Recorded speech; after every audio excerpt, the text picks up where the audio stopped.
របៀបយកនៅ skin MOS របស់ Commander Valor នៅក្នុងការប្រកួត MCGG Racing Star ហើយសម្រាប់ការយកគឺរឿងយូរបន្តិចឲ្យគ្នាយើងគឺគេតម្រូវឲ្យគ្នាយើងហ្នឹងរកនៅបាន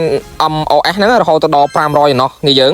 ប៉ុន្តែកុំភ័យសម្រាប់បានមួយនេះគ្នាយើងក៏អាចយកពេជ្រទៅទិញបានផងដែរហើយសម្រាប់រង្វាន់វិញនៅពេលដែលធ្វើដល់នៅ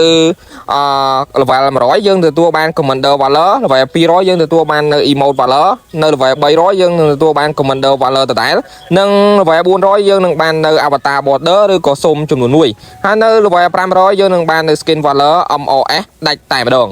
ហើយសម្រាប់ភារកិច្ចវិញគឺគ្នាយើងគឺគេតម្រូវឲ្យយើងចោះឈ្មោះប្រកួតដោយការប្រកួតគឺចែកចេញជា6ដំណាក់កាល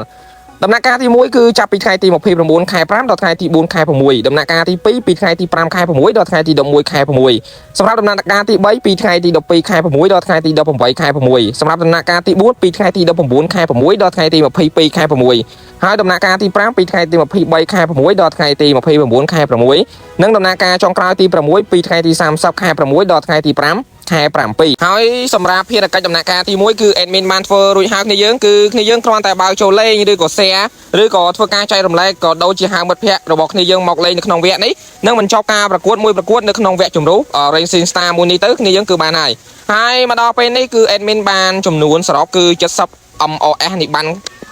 របស់គេតម្រូវហើយគ្នាយើងចុះគ្នាយើងវិញបានចំនួនប៉ុន្មានហើយសម្រាប់នៅល្ងាចនេះម៉ោង3គ្នាយើងណាដែលជាដៃ Mobile Legend សម្រាប់ skin Hello Kitty ឬក៏គ្នាយើងហៅថា Sanrio នឹងត្រឡប់មកវិញគ្នាយើងគឺចំនួន4 skin ដដែលលើពីនេះសម្រាប់គ្នាយើងណាជាដៃ Commander Valor បើចង់បាននៅ skin មួយនេះលឿនហើយសម្រាប់គ្នាយើងណាដែលចង់បានរបស់របរអ្វីស្អាតដតេនៅក្នុង MCG ឬក៏